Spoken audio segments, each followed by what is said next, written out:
What is up? What is going on, everybody? Welcome back. Welcome into the Seattle Mariners post game recap. Mariners dropped this one today, 5-1 to the Angels. They fall to 53 and 50 on the season. Thanks to the Oakland A's, I guess they do remain tied in the AL West. No real fancy intro from me today or quick little quips or anything. I will say this, I'm kind of getting frustrated with the Astros because either pull away with this darn thing and put us out of our misery, or let's just move on because I can't keep doing this anymore. The good news is I've got some reinforcements today. Had the Collins brothers on Sunday to help me out, and today I've got the man, the myth, the legend, Jake from Raise the Trident. Thank you for coming on with me today, my friend. How are you doing? I've been better, that's for sure. I was doing a lot better earlier on in the season, and now it's kind of just been like a nosedive that won't stop, it feels like. But yeah, I've been trying to manage. So yeah, but thanks for having me on the recap. What a game to choose for me to recap. So yeah, it was not fun.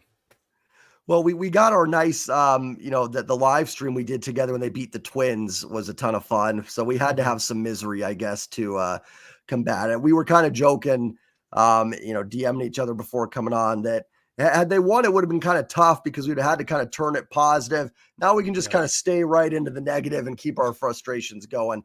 Before Yep. we go into any of that, though, Jake, where can everybody watching and listening find you at? So I got a YouTube channel, Raise the Trident. And so I post videos on there. I try to do about once a week, if not more than that, if I can, as my schedule allows. And then I'm on Twitter at Raise the Trident as well. That's kind of my biggest platform at this point. And you can find me on TikTok and Instagram, also Raise the Trident too. But YouTube and Twitter are really the main ones for me right now. So And to everybody listening, watching, I will have Jake's Twitter and YouTube linked in the description. Highly recommend you give him a follow on Twitter and subscribe to the YouTube channel. It's been a frustrating time for the Mariners, but I can tell you this Mariners community is one of the best that I've ever been a part of. I'm very honored to be involved in it. From Locked On Mariners, I had the Collins brothers on Sunday, Mariner Sir joining me, Jake from Raise the Trident, and a lot of other people that are out there. Just a tremendous, tremendous community. So, in a season that's been certainly trending towards disappointment, definitely some positives in the Mariners world, essentially. So, thanks again for coming on today. Let's get into the game a little bit. For me, kind of broken record. Offense not getting it done. I didn't really expect much today from the offense. Funny enough, the three guys from Tacoma that come up, Jason Vossler, Cade Marlowe, and Tyler Locklear, actually kind of do their jobs today. They're on base a total of 5 times between them. The rest of the guys can't get it done. What was your takeaways from this game tonight? yeah, I mean, at the end of the day, you've scored 2 runs against the Los Angeles Angels in 18 innings, and you only scored one of them today. And yeah, like you said, it was really the guys who got called up who really did anything of note for the most part. Vossler, Marlowe both got walks, and Locklear, Vossler, and Marlowe all got hits. They were the only ones who got any hits tonight, so that's ironic.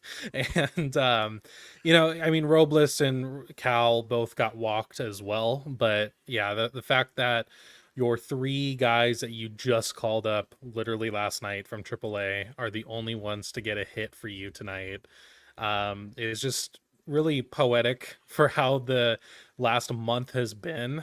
And obviously, it doesn't help not having JP, not having Julio, regardless of how they've been performing, because, at the end of the day, they're going to be leaders in general, even if they're not performing.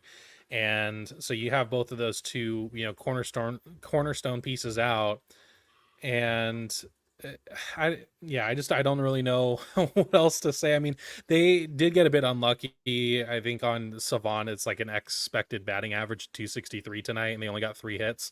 Obviously, Polanco and Cal both had pretty long flyouts to center field, and there was some notes from the announcers about the wind being pretty heavy there tonight. So, especially on the Polanco fly out, that could have changed the game right there. That would have tied the game if it had went an extra 10 feet out. So there were some, okay things on the offensive side, I guess. But it's like when you only get 3 hits and score 1 run, there's just not a whole lot to say. But yeah, I guess shout out the guys who got called up for at least being productive a bit tonight. So For sure. And for anybody that hasn't been following the roster moves today, Ty France officially is, I guess, DFA'd yep. officially. I'm not sure what with all the waiver stuff, but Ty's off the roster. Julio to the IL with the high ankle sprain, and JP obviously to the IL with the pinky injury. Vossler was already up, but Tyler Locklear comes back up, assuming for Ty France. Cade Marlowe is up, and Leo Rivas also back up on the big league squad was the roster moves. I think you made some great points. Probably a little bit of some bad luck with some of the at bats tonight. Like you said, the win probably kept home run off the board for Cal and maybe even Polanco in the eighth with a grand slam. But it's just hard right now. If this team had won 7 in a row, I'd kind of be like, yeah, a little bad luck tonight. Even Logan's inning in the fifth. I don't think Logan was terrible tonight by any means. That fifth inning was just wild, and that was the only inning the Angels scored. He had a couple base hits to start it off. Then you've got I think Rojas throws away the chopper, or Locklear doesn't field it, whoever you want to blame, whatever. Bad defense. Then the bunt that Logan throws away, and just kind of, then you get 2 outs. Then Rengifo drops one in there for a base hit. So, like, not going to praise Logan for that inning, but probably a little unlucky there. But I just can't, with the team the way it's going, I can't do it anymore. I talked about it yesterday in my show. I'm looking at the results now, and this team has got to start producing. That this is the time. We've been patient with them. I've been patient with it. I've defended Jerry, Justin, and Scott, and I'm kind of over it now. I need them to make something happen here. And it's just been frustrating. And like I said, had they been coming in and won yesterday and won the Astros series, I could forgive tonight. It happens. But with the way it's been going, and it's also the Angels just not a good ball club. And they're now 1 win away from, it would be kind of funny that the first team to sweep you this season would be the Angels, number 1. And then, you're on the verge of losing 6 in a row to this team. This was supposed to be the stretch where the Mariners got right. And you're dropping games to, bad baseball teams, unfortunately. And I don't know, maybe the Mariners aren't much better. Who knows, especially without Julio and JP, like you said. I think we got to be a little, I'm not going to harp on them too much for the offense. They're missing a lot of guys. And to your point, even if they're underperforming, it still affects the roster, right? Now, with JP out now, you have to maneuver Dylan Moore to short, which hurts your outfield depth and a lot of stuff. So it does affect the roster, the rest of the roster for sure. But just, very frustrating and just very, the vibes are off right now, I think. Yeah, that's a easy way to put it. Yeah, as far as like Logan goes tonight, obviously through the first 4 innings he was cruising, and I was honestly thinking, he might finally get his CGSO and whatever, because he's missed out a couple different times this year. And then yeah, that 5th inning, like there was some luckiness with the errors behind Logan, but all 3 of the singles he gave up were fastballs or cutters that were, when you look at the 9 bag or whatever, the strike zone, all of them were right center up in that zone. And so it's one of those things where he didn't make really the adjustment that inning to, when he gave up the first 1 or 2. He put a ball there again, and that was what I think ended up scoring the 2 runs to make it 5-0, I think, at that time. So, and then after that, the next 2 innings of work, he looked dejected. Like there, you could just tell the body language. He wasn't in it. He threw 1 or 2 wild pitches or pass balls, whatever you want to call them, but his command was just not there anymore. And yeah, it's just, and Logan's one of those guys where you feel he's been your best pitcher so far this year, and he still has been, even with this start. But it was really interesting considering the personality that is Logan, and how routine, like positive he is on a day in and day out basis. So you can just tell he's always smiling whenever the camera's on him, and you could just tell, like, after that 5th inning, he just looked dejected. And I mean, I think everyone on the team is feeling that at this point. I can't really, point you to one single guy who seems like he's still having fun, other than maybe Victor Robles, um, and that's The about it. GOAT. Yeah, exactly. So, on Logan there, like it wasn't his best start. He still technically threw a quality start, so I'll Yeah. give him that, I guess. But Yep. because he went, only one of those runs was earned, but not his best start. And obviously, you didn't really. The last thing you needed right now was Logan to have a bit of a clunker game, kind of, at least by his standards. And then what you're saying, just generally, like this last month, it's so interesting, the vibe uh from the start of the season and going through, the White Sox series where we walked off twice and then sweeping the Rangers at home. And then since then, it's just been like I said earlier, a nosedive. Like they have at this point lost 9 of your last 10 series. The only series win you had was the 2 games in San Diego. So whether you want to call that a series win, then sure. But like 9 of the last 10, and you've played the Marlins, you've played the Rays, you've played the Angels twice in that stretch. That's really bad, really, really bad stuff. And I even looked it up because it felt like after the Texas series was really when the decline started. And since June 18th, the offense is slashing 207, 293, 356 for a 90 WRC plus. They're running a 29.5 K percentage in that span, and they're 28th in total runs. So it's been really bad. And I've said it on multiple times. I mean, this is potentially one of the worst offenses in Mariners franchise history, and they kind of just keep showing it. I mean, my expectations tonight were not very high for the offense. But even then, it's like it just keeps feeling like a new low over and over and over again. And they just can't seem to stop the spiral at this point. And they're only getting bailed out by the Astros, not, starting to run away with it. So, It's funny when you mentioned that 90 WRC plus. This is how down I am in the offense. You read that number, and I went, "It's actually better than I thought it was going to be." yeah, that's what I thought too. Yeah. And it's probably being carried by that one Angels game and then that one Padres game a little bit. Yeah. But yeah, I think that's a great point. That's kind of how I judge my disappointment. I'm coming away from this game and I looked at the offense and I went, "Oh, there were some better at bats tonight, and some of the new guys did some stuff." And I'm like, I'm Yep. looking at myself talking to myself, I'm like, they scored one run on a double Yep. play ball, and I'm like sitting there going, well, it was better, and it's just all around everything not good enough. Another thing with Logan that fifth inning was the 4-pitch walk to Mickey Moniak with the Yep. bases loaded.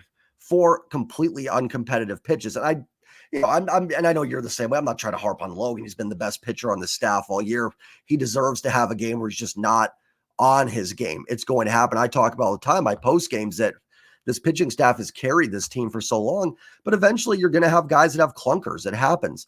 And this was another game where I mentioned, maybe you can, add on to it or test to this as well.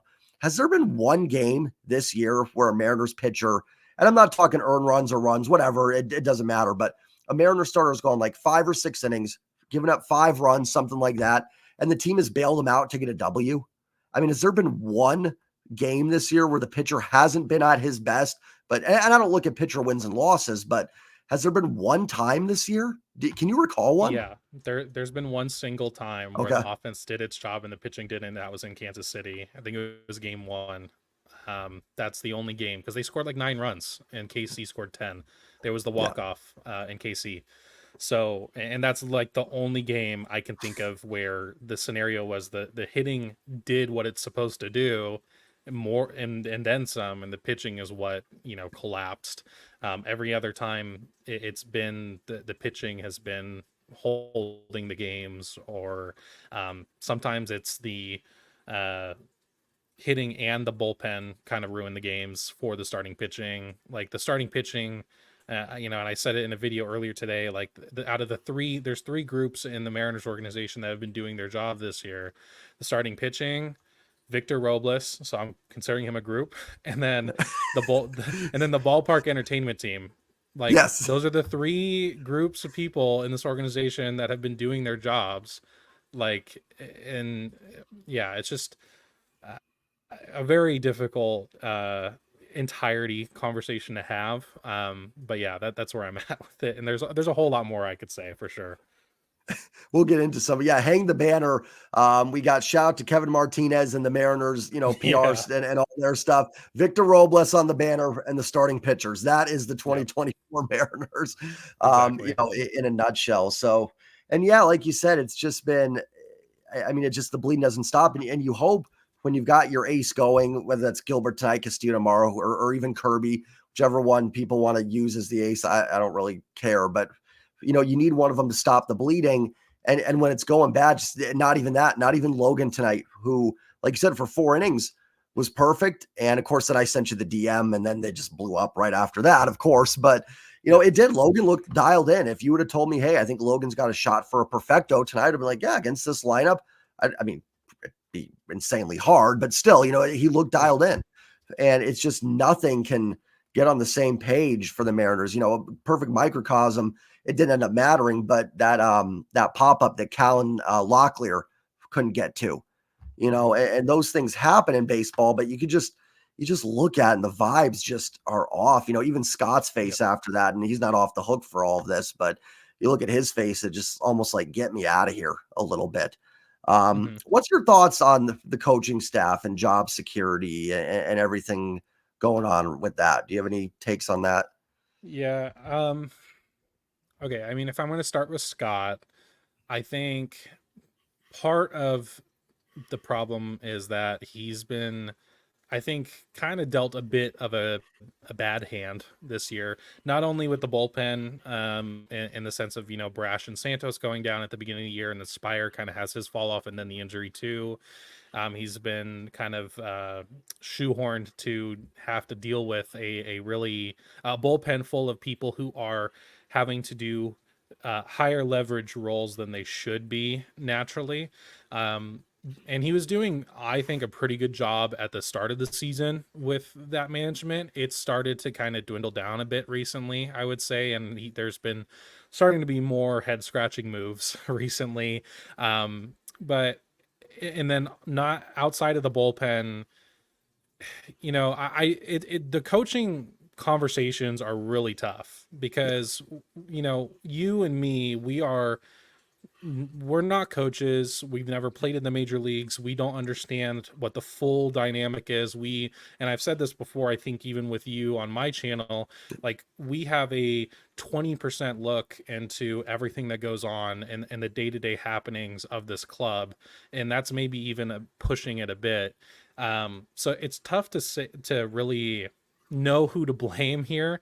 And I think the remedy to that is there's not one single thing to blame. Like this is ultimately a failure on, I said that bad, failure on many different facets yep, of the organization right now.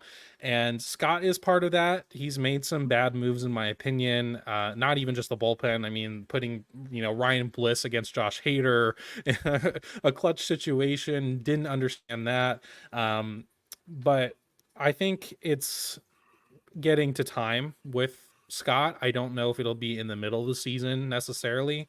But I wouldn't necessarily mind the Mariners to look for maybe a fresh new person in the clubhouse starting next season. And then I've said this for the past couple of weeks, but I think it's true. Either in the middle of the season or like it's not soon enough, in my opinion. You need to gut the hitting department. Like it's there is no reason that like Jorge Polanco, for example, can have a decade's worth of being an above league average hitter every single season, basically, other than maybe last season, and to come in and be what he's been. And Mitch Garver, I know he can be up and down for each season, but he, especially recently, has not even been competitive. Like yeah. he looks like he is hesitating to even swing the bat, let alone make solid contact.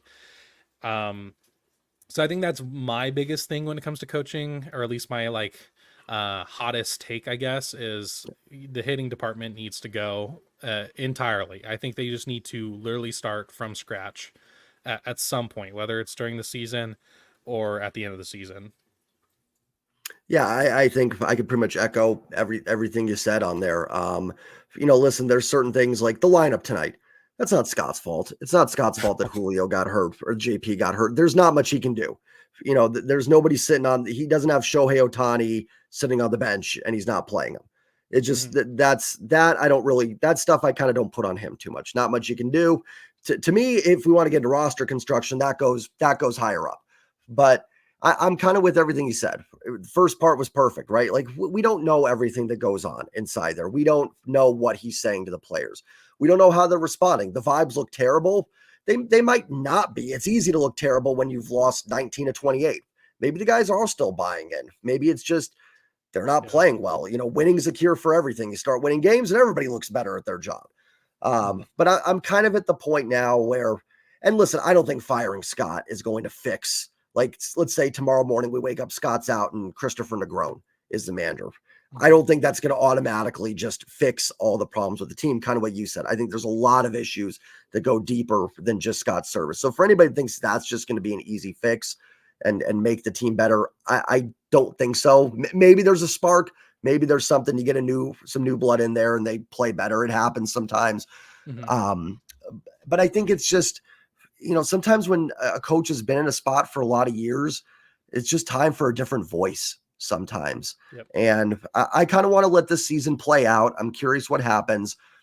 But, and I've been patient with Jerry, with Justin, with Scott. I've defended all three, but I'm just kind of at the point now. If you don't get in the playoffs, I like their off season, but what do I know? I'm just a guy that, likes the occasional beer and comes on YouTube and talks baseball. I don't know anything. So, Mhm. and I don't work for the Mariners, so you can't fire me, but Yeah. these guys do. And it's just eventually you've got to find people that can, because I do think there's a good core here. The minor league system's in great shape. They've rebuilt it well. I think they've all done good things here, but you've got to find a way to take that next step. And listen, and I think you'll agree with me on this, the ownership group is not off the hook by any means No. either. The problem is, though, not much we can do about that unless they sell the team. That's Yep. probably the biggest issue with the Seattle Mariners. Mhm. Um, but yeah, I think Yeah. top to bottom, if they don't get in, I'm kind of at the point where you just can't roll it back. I just don't see how you can go, yep, we're just going with the same stuff again. Maybe you can keep Jerry and move on from Scott and say, hey, we can get new blood at the manager position. Maybe, and listen, maybe they go on a run the last 60 games, win the World Series for all I know. And that would be great. Would love it. But, I don't see that happening right now. Yep. But, we'll Mhm. see. Yeah, and I guess the last thing I want to, I guess, put on the whole manager thing is, at the end of the day, like we're guessing as far as, oh, if you replaced him tomorrow, would they do well? I mean, there's no way to know. We don't have a crystal ball. But as far as the ownership goes, like, yeah, they are 100% a problem, in my opinion, the biggest problem, because I think you should be investing in this team as much as you can to make a winner, because I think this city and this fan base deserves it. And I think this core and this pitching staff deserves it. I mean, there is a very legitimate issue with Dipoto as far as his offensive acquisitions. Clearly, it hasn't been working. So it's like, I understand that. I'm not going to lose sleep over, either of them not, being in the Mariners organization in 2025. I like Dipoto in the sense of his farm development is clearly great and he's good on the pitching side. But at this point, you have the pitchers there. You need someone who can get solid offensive pieces. And at this point, it seems like Depoto's not that person to be that, to do that. And and last thing with Scott is just, I want to make it clear when I say, I don't want to feel like I'm defending Scott all the way, because he definitely plays a part of this. And yeah, and there you have to take into account losing a 10 game lead in 20 something games. Something has to happen with that, Yeah. and usually that would be a manager. Historically a manager's gone if you do that, if that type of collapse happens. So but yeah, that's where I'm at with the manager and the organization, stuff like that. So Yeah, 100%. I think we've talked about this before too. I don't like calling for people's jobs, and I'm not doing it in a mhm. sense of like, a Skip Bayless rant where you have to fire these guys or you're not. But I think it's just fair. You made a great point. You've lost a 10-game lead in 22 games. A lot of little things add up. I'm with you on Dipoto. I think overall they've done a lot of good for this organization. I really do. But there's just something not clicking, like in the hitting department with what they're doing. I've liked a lot of their acquisitions. I loved Jesse Winker. I loved Jorge Polanco. I thought Frazier and Wong were decent additions. But again, I don't work for the Mariners, so you guys can't fire me, unfortunately. I still get to come on here and talk. These guys do work for the organization, and their job is to make the right decision. And whether the process is good or not, I think it's been fairly sound. It's not working, and eventually you've got to, I've talked with Mariners Sir about it. I look at the Baltimore Orioles. Their organization doesn't have a lot of money to spend, and they found a way to develop those hitters and to get them into superstars. Maybe I'm plucking that organization and going, do that here. Who knows? Maybe they didn't do anything special, and those guys are just better players. Kind of your point, like we don't know exactly where the disconnect is, but it's certainly it's a fair discussion. It is absolutely a fair discussion to have on this. The good news is knowing how we affect the team. The Mariners about to go on a 13-game winning streak after we discuss firings. So you're welcome to everybody that the Mariners will now tear it up. What the last thing I'll get your thoughts on, then we'll probably go ahead and get out of here. But trade deadline coming up in a week. I am beyond torn. I listen, I don't think they should sell, truthfully, unless you're selling the starting pitchers, which to me doesn't make a lot of sense. You don't have a lot of pieces to even sell. But where are you at in terms of like buying? Because I look at it and I go, this team is driving me nuts. I just can't even, I don't know what to do, but they are tied for first place. That's why I'm kind of mad at the Astros. Can you guys just pull away and let us know where we're at here? What do you do? What's your thoughts on the trade deadline? I'm still very firmly in the buy category, and there's a couple reasons why. So obviously, one, you're still tied for first place, so there's that. And the second thing is, at least on the Astros side, their starting pitching is still shot, and it's going to be shot for a lot of the year still. And I think that's, if I said this earlier in the year, and this still rings true even with our struggles. If there was ever a time to make that push for the division, now is the time. And I don't see how there is a better window right now, because you don't know what's going to happen next year. And I just, last year you stood pat and you lost the division, and the one of the biggest collapses in franchise history in September. And you're having a bit of that collapse now in July. Well, hey, you're having it in July. Like, that's much better than September, because now you have games still left to make that run still. And I said it earlier today in a video, a bit of like, I don't really know what you do to make this team better. I don't know what trade pieces you go get to really move the needle, because you're not going to get Vladimir Guerrero Jr. and Luis Robert and Jazz Chisholm and whoever, and Tanner Scott. That's unrealistic. But if you only get Jazz, or if Jazz is your biggest piece, like, I don't think that's nearly enough. I think you need to at least get a Robert, or Vladimir Guerrero is probably not going to get traded, but that would be cool if he did. And if he did, please, Mariners, take him. But I guess part of where I'm at is, if we did go and push our chips in this trade deadline and it still didn't work out, it would be very frustrating. I agree on that. But at least you can say you did what you could to try to make it work and get into the playoffs and make a run in the playoffs. Because if you push your chips in and it works, then awesome. You're in the playoffs and you're playing October baseball. If you don't, at least you aren't regretting not doing anything. And so that's where I'm at. I mean, obviously this backfired really bad for the Angels last year, so there's a bit of worry there that that could happen to us. But at the end of the day, we have way better core pieces than the Angels ever did at that point. So it's not necessarily the same situation. And you have to take advantage of this elite starting pitching. It's one of the best rotations you've had in your franchise history by numbers. So you need to get some guys around there, and especially when Julio's back, and when JP's eventually back, even though that'll probably be a little while. um you know Once again, you can just continue to hope that your core pieces finally figure it out for one time at the same time in this season. If that ends up being in September, you may be able to do something special, because once you get into October, I mean, we all talk about this, once you get into October, it's the hottest team wins. It's not the best team, it's not the Yep. one who has the best construction, because the Diamondbacks went and made the World Series Yep. last year. They beat the Yep. Phillies, right? Yep. So that's where I'm at. You have to buy still. There's no reason to sell. What are you even going to sell? And then if you stand pat, like at that point, yeah, everyone needs to be fired. I'm sorry, but that it's just unacceptable, because this city and this fan base deserves more.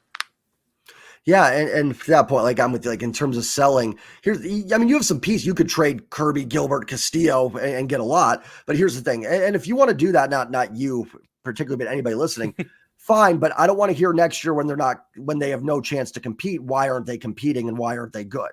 So you have to take that with a grain of salt too. Yeah, I'm with you. What my confusion is more like, where do you go with buying? And that's where I'm kind of torn. Like, and then also too, you said standing pat, the vibes or the message that's going to send to the clubhouse is just Mhm. awful. If you go out and get Vlad Jr. Now, I'm with you. I don't think Vlad's necessarily going to be available, but just using him as an example, maybe that gets the vibes turned around a little bit. You go, okay, these guys believe in us. We can go do this. Texas was kind of in the middle of a little collapse last year. They still bought, and they got enough of a hot streak, got in, and perfect example what you're just talking about. They weren't the best team, but they got hot at the right time, win the World Series. Right now, there's 58, 59 games left. You don't have to be a better team than the Astros overall. You just got to play one game better than them for 59 games. That's not an impossible task right now. And Texas is kind of slowly creeping back in this as well. Yeah. But you probably have the tiebreaker over both those teams a decent chance. So if you can add an impact bat here and get in, anything can happen. And to your point, at least if you try and it doesn't work, at least you went down swinging a little bit here. At Yep. least you gave it a shot and go for it. So I am still firmly in the buying camp. It's just frustrating because I just don't know where this team, what they really are. And maybe this is kind of just what they are, and they need a couple bats to put them over the top. I think, and the good news is too, if you get one of those impact bats, Jazz, Robert, I'm not putting them necessarily in the same category. Vlad Jr., they're all under club control past this season. So you're not just getting a rental either. Now, I'm fine with a couple rentals to fill out the roster. If you want to go get a Mark Canna to upgrade over Mitch Haniger or something, you think that's a good move, then fine, you can do that. But that just can't be the only thing you do. That's not going to really move the needle. If it's a complementary piece to something else, maybe you can. But I certainly understand any fans that are also just kind of over it as well too. I get all sides of the frustration coin, essentially. Yeah. Any other parting thoughts you got for us, Jake? Anything else you wanted to go over that maybe I didn't touch on?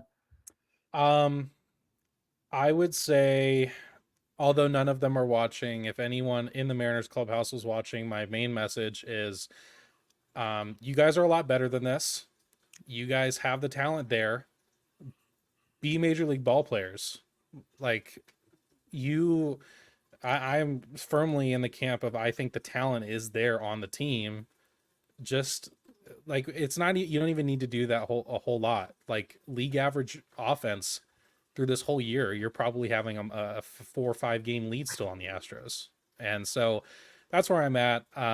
It's been rough to watch recently. The boos are kind of justified at this point, because even with when they're in first place, today was, I think, the perfect personification of where the vibes are right now, and they are absolutely horrible. um you know we still have a chance to win this division, and start thinking about how sweet it will be if we do clinch it. So that's where I'm at. Yeah, no, it's great. It's a great message, and because everything's right there in front of them still, despite all these struggles, it's right there for you. You control your own destiny to win this division. You've got a great opportunity. Houston's fallen off a little bit here the last few days. Oakland's beating them. Guy, if we had Oakland's offense, we'd be, I think Oakland's WRC plus as a team is like 102. We'd be seven Yeah. games up in the division with the A's offense right now. Yeah. Um, and they've been red hot. So it's still right there for them, which for me is almost part of the frustration because I can't, people tell me I'm done. I get it. And I've had people message me like I can't watch some more. I'm with you guys. I totally get it. But they're still tied for first. They are still, had they won tonight, and obviously they didn't, it'd been game up on the division. We'd be talking about the first place Seattle Mariners. I mean, it's just kind of a really bizarre season that only I think the Seattle Mariners could construct, essentially. Yeah. I think only the Mariners could still be in first place and drive us absolutely bonkers. Yeah, the sky is falling, but you're still in first place. Yeah. It really is. I'm sitting there, I'm watching the game with my family, and we're all sitting there. I mean, the way we talk, you would think they're 11 games out, 20 games under 500. And at the end, I'm like, well, still in first place. And it's just so weird. But anyways, that's all I think we've got for everybody tonight. Thank you, everybody that's watched this far. Like I said, like, comment, subscribe.